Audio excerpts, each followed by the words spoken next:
J. Cole is about to break the entire rap game. People are saying he's not dropping one album, he's dropping 2 complete projects. And one of them? Nobody even knew it existed until right now. The fall off just became something way bigger than anyone expected, and the internet is absolutely losing it over what Cole's team just revealed.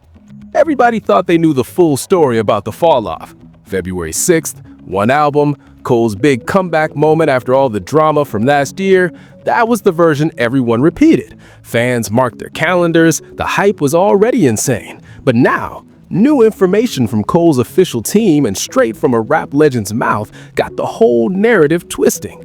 Because what we're finding out is that J. Cole has been moving in complete silence, and he's planned something that nobody saw coming. This isn't just about one album anymore. We're talking about multiple projects, multiple releases, and one of them could literally drop at any moment between right now and February.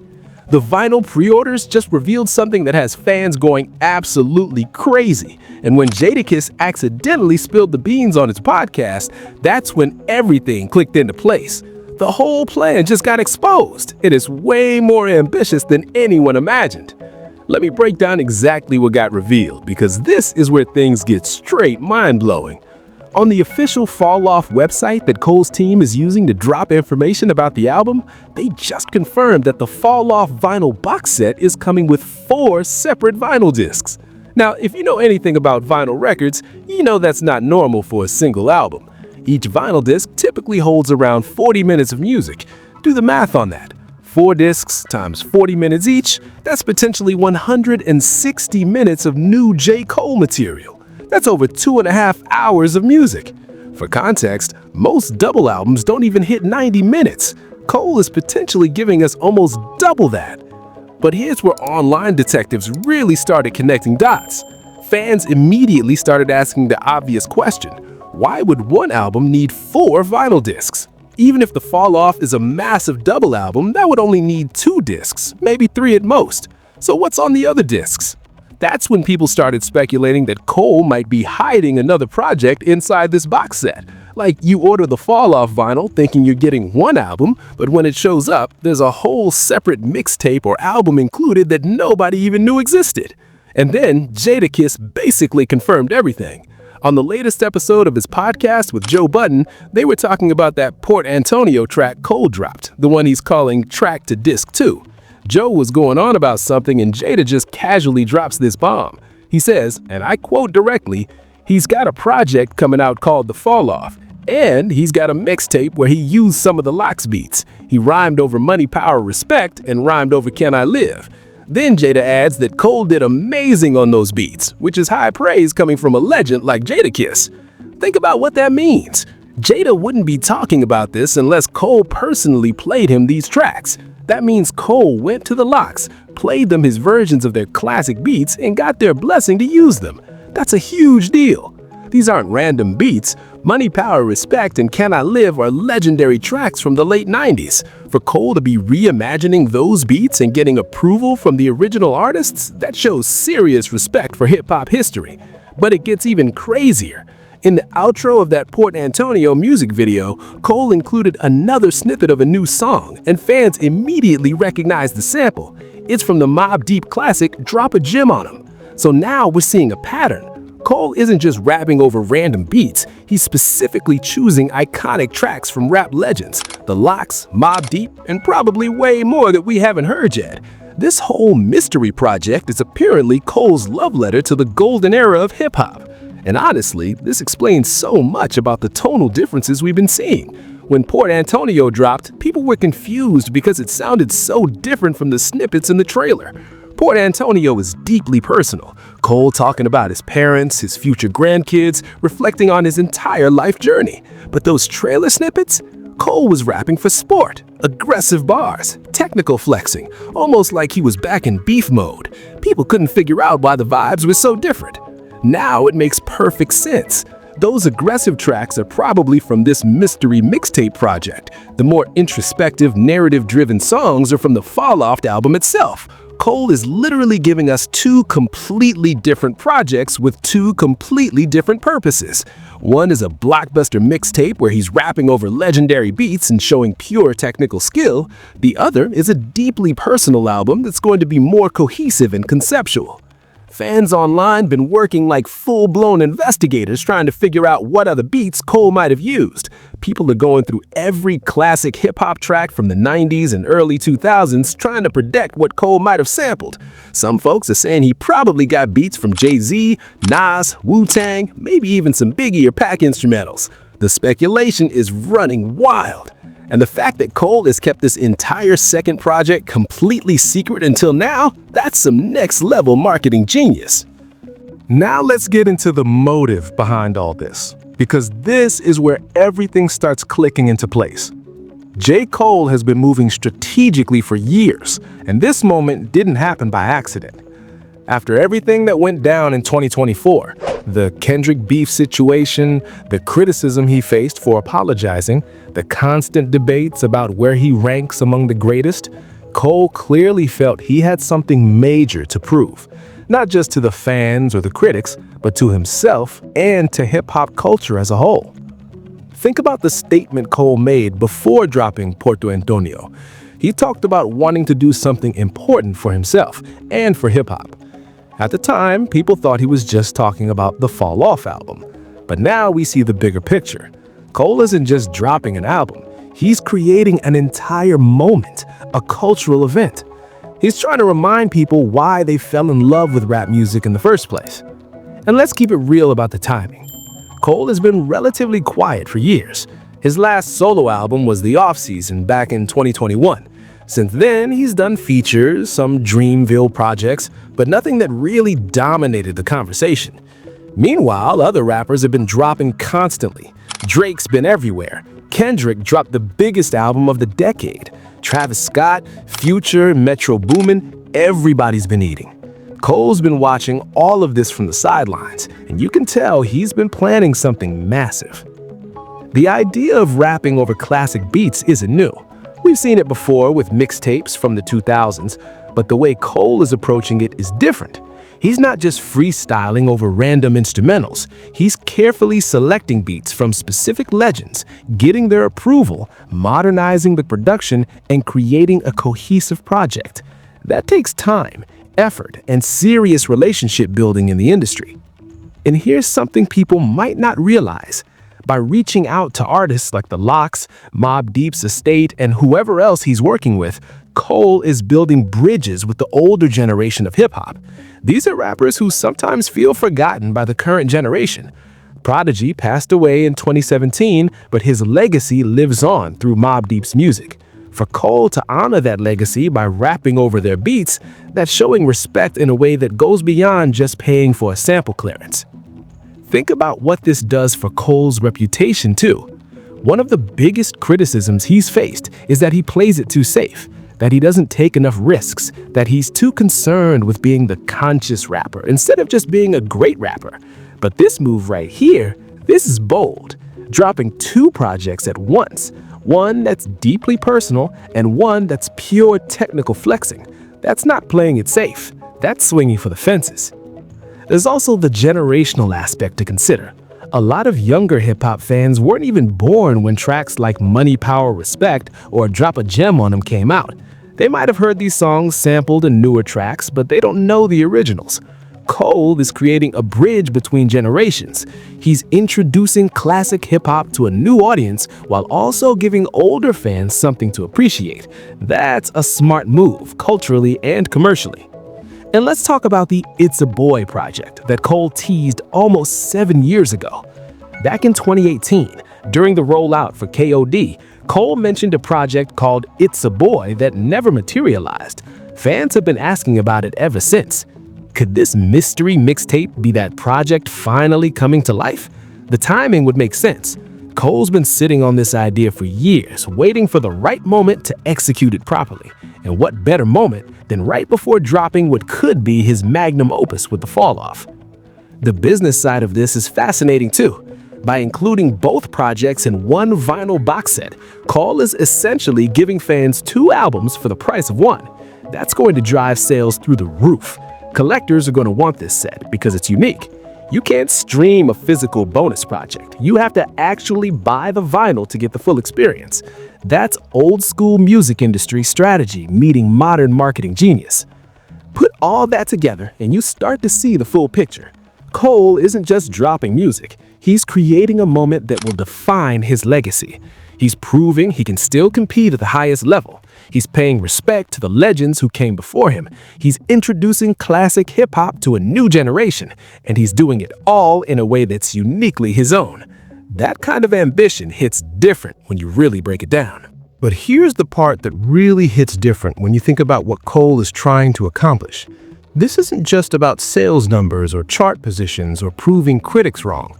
This is about legacy. This is about a man who grew up idolizing rappers like Nas, Jay-Z, Tupac, and Biggie, and now he's in a position where he's being compared to them. That's a heavy weight to carry. Listen to Port Antonio again with that context. When Cole talks about his parents, about his future grandkids, about looking back on his life, you can hear the vulnerability. You can hear someone who's thinking about mortality, about what they're leaving behind, about whether they've lived up to their potential. That's not the kind of song you make when you're just chasing hits. That's the kind of song you make when you're having real conversations with yourself about what matters. And then contrast that with the energy we heard in those fall-off trailer snippets, the aggressive bars, the confidence, the technical skill on full display. That's Cole reminding everyone that he can still wrap circles around most people in the game. But even that comes from a place of wanting to be respected, wanting to be remembered as one of the greats. Not just a good rapper, but a great rapper. The fact that he's reaching out to legends like Jadakiss and getting their blessing shows humility too. Cole could have just sampled these beats without asking. He could have paid for the clearances and kept it moving, but he specifically went to these artists, played them his versions, and asked for their approval. That shows he genuinely cares about doing this the right way. He wants the respect of the people who came before him. Think about how Jadakiss responded. He didn't just say the tracks were good. He said Cole did amazing on those beats. Coming from someone who's been in the game for over 30 years, who's seen every era of hip-hop, who's worked with everyone from Biggie to Kanye, that cosign means something. That's validation from someone who doesn't give it lightly. And for fans who grew up on that 90s hip-hop, hearing Cole rap over those classic beats is going to be emotional. It's going to bring back memories. It's going to remind people why they fell in love with hip-hop in the first place. There's something powerful about hearing a modern artist pay tribute to the past while also pushing the culture forward. But there's also pressure in all of this. Massive pressure. People are expecting some of the best rap music they've ever heard. Not good, not great, the best. And if Cole doesn't deliver on that level, the backlash is going to be intense. The internet doesn't forgive easily. One misstep, one disappointing song, one moment that doesn't live up to the hype, and people will turn on him instantly. That's the reality Cole is facing. He's built up this moment so much that anything less than perfection is going to be seen as a failure. That's an impossible standard, but it's the standard he set for himself. And you can tell from everything he's doing, the meticulous planning, the careful selection of beats, the way he's rolling out information, he knows what's at stake. This is his legacy moment. This is his chance to cement his place in hip-hop history. And he's not taking it lightly. Now, let's dive even deeper into what we actually know versus what we're speculating. Because there's a lot of information floating around, and it's important to separate facts from theories. The facts are this. J. Cole's official fall-off website confirmed 4 vinyl discs in the box set. Jadakiss confirmed on his podcast that Cole has a mixtape coming with Lox beats. The Port Antonio video included a snippet with a Mobb Deep sample. Those are confirmed facts that we can verify. But here's where things get interesting with the speculation. Fans have been analyzing every single frame of that Port Antonio music video, looking for clues. People are zooming in on background details, listening for hidden messages in the audio, comparing timestamps to potential release dates. The internet has literally turned into a detective agency trying to figure out every detail of Cole's plan. One theory that's gaining traction is about the release date of this mystery mixtape. Some fans think Cole might drop it on January 28th, which is his birthday. That would make sense symbolically, dropping a project that celebrates hip-hop history on his own birthday. Others think it might come on January 30th, which is the Friday of that week. In the music industry, Fridays are the standard release day. But then, there's another group of fans who think Cole might surprise drop the mixtape at any moment, similar to how Beyoncé or Drake have done surprise releases in the past. The It's a Boy theory is also picking up steam. Back in 2018, Cole teased the project with that title during the KOD era. He never released it, and fans have been asking about it ever since. Some people think this mixtape could be that project finally seeing the light of day. The timing would make sense. Cole's been a father for years now. His kids are getting older, and maybe he finally feels ready to release whatever It's a Boy was supposed to be. But let's talk about the beats for a second, because this is where things get really fascinating. We know Cole used Lox beats and a Mobb Deep sample, but what else could be on this project? Fans are speculating wildly. Some think he might have gotten beats from Jay-Z's Reasonable Doubt era. Others think he could be using Nas instrumentals from Illmatic or It Was Written. There's speculation about Wu-Tang beats, Biggie beats, maybe even some Outkast or UGK production. The challenge with using these classic beats is that they're expensive to clear, and the original artists have to approve. That's why not many modern rappers do it at this scale. But Cole clearly has the relationships and the budget to make it happen. And the fact that Jadakiss was so complimentary about Cole's versions suggests that Cole isn't just copying the originals. He's reimagining them, updating them, making them sound fresh while still respecting the source material. There's also speculation about features. Will this mixtape have guest appearances? Or is it going to be all Cole?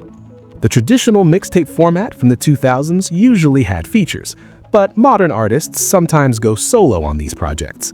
If Cole does have features, who would make sense? Maybe some of the legends whose beats he's using. Imagine Jadakiss or Styles P actually appearing on the tracks where Cole is using their beats. That would be incredible. Some fans are even speculating that Cole might release this mixtape for free, similar to how he did with Friday Night Lights and Warm Up early in his career. That would be a throwback move that would generate massive goodwill. But given that it's included in the vinyl box set, it seems more likely that it'll be a paid release on streaming platforms. Though Cole could always surprise us and make it free to stream while keeping it exclusive on physical copies. The production credits are another mystery. We know Cole produces a lot of his own music, but is he producing these classic beat remakes himself? Or is he working with other producers to modernize these instrumentals? That's going to be crucial to how well this project is received. If the production sounds cheap or doesn't do justice to the originals, fans will be disappointed. But if Cole and his team can update these beats while maintaining their essence, it could be special. And let's talk about the sequencing. How is Cole going to structure this project? Is it going to be chronological, starting with older beats and moving to newer ones? Is it going to be thematic, grouping similar topics together? Or is it going to be completely random, just showcasing Cole's skills over various legendary instrumentals? The way he sequences the project will determine how cohesive it feels. There's also the question of length. How many tracks will be on this mixtape? If it's taking up 1 or 2 vinyl discs, that could be anywhere from 10 to 20 songs. That's a substantial project. And if Cole is really rapping over that many classic beats, he's going to need to bring his absolute best on every track. No filler, no weak verses. Every song needs to justify its existence. The rollout strategy is fascinating too. Cole has been incredibly strategic about revealing information slowly.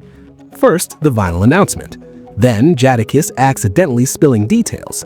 Then, fans discovering the Mobb Deep sample. It's like Cole is letting the internet piece together the puzzle themselves, which creates way more engagement than just announcing everything at once.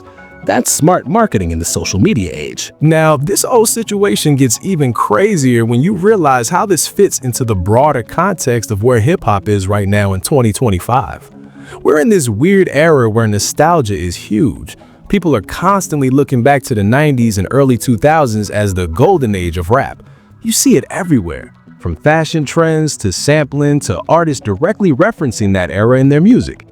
Cole is tapping into that nostalgia in a really smart way. He's not just saying the old days were better.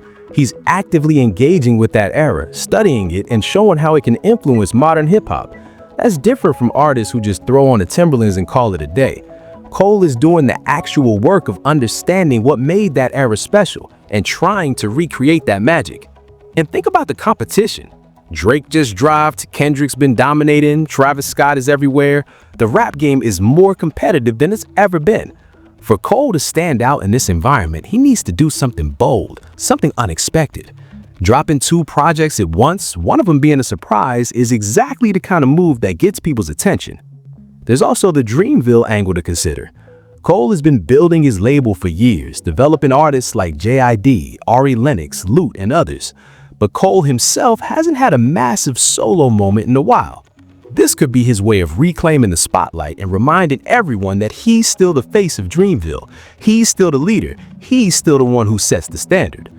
Meanwhile, fans online been dissecting every social media post from Cole's camp, his manager, his producers, his Dreamville artists. Everyone's being analyzed for potential clues. Someone posts a cryptic emoji, fans are trying to decode it. Someone posts a studio photo, fans are looking at the equipment in the background trying to figure out what's being worked on. The level of investigation is honestly impressive. And let's keep it real about the pressure Cole is under.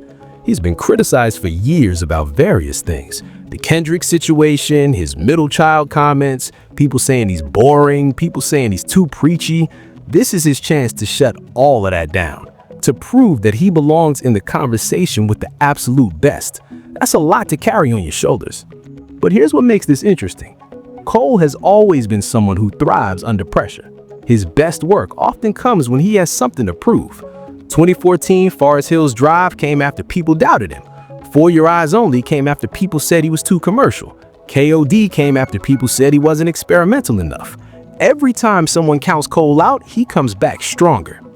The vinyl box set itself is going to be a collector's item. 4 discs, special packaging, probably some exclusive artwork or liner notes.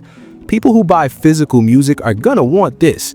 And in an era where streaming dominates, Cole is making a statement by putting so much effort into the physical release. He's saying that albums are still art objects worth owning, not just files on your phone. And this story is still unfolding with way bigger implications than just one artist dropping music. What we're seeing here is how legacy artists can stay relevant without compromising their artistic vision. Cole isn't chasing TikTok trends. He's not making short songs for playlist placement. He's doing things his way and trusting that quality will win out. The bigger conversation is about respect for hip-hop history. In an era where everything moves so fast, where songs blow up and disappear in weeks, where artists are forgotten as soon as they stop dropping, Cole is forcing people to slow down and appreciate where this culture came from. He's making younger fans do homework. He's making them go listen to Mobb Deep and The Lox and understand why those artists matter. That's important for the culture. Hip-hop has always been about respecting those who came before you, about understanding the lineage, about knowing your history. But in recent years, that's been lost somewhat. Young artists blow up without knowing who Rakim is, who KRS-One is, who Big Daddy Kane is. Cole is trying to correct that. He's trying to educate while he entertains. And from a business perspective, this is fascinating. The music industry has changed so much. Streaming pays pennies, physical sales are way down, artists make most of their money from touring and merch. But Cole is betting that if you create something special, something unique, people will still pay for it. That vinyl box set isn't cheap, but fans are going to buy it because it's an experience, not just a product. This also shows how artists can control their own narratives. Cole didn't do a big press run. He didn't do interviews explaining everything. He just started dropping breadcrumbs and let the internet figure it out. That creates way more buzz than a traditional rollout. People feel like they're discovering something instead of being sold something. The impact on younger artists could be significant too. If Cole succeeds with this approach, other rappers might try similar things. We could see a resurgence of mixtapes that actually mean something. We could see more artists paying tribute to legends. We could see the culture shift back toward valuing craftsmanship over virality. So where does this all leave us? We're potentially days away from Cole dropping a surprise mixtape that nobody knew existed. Then, a few weeks after that, The Fall Off arrives as his official album.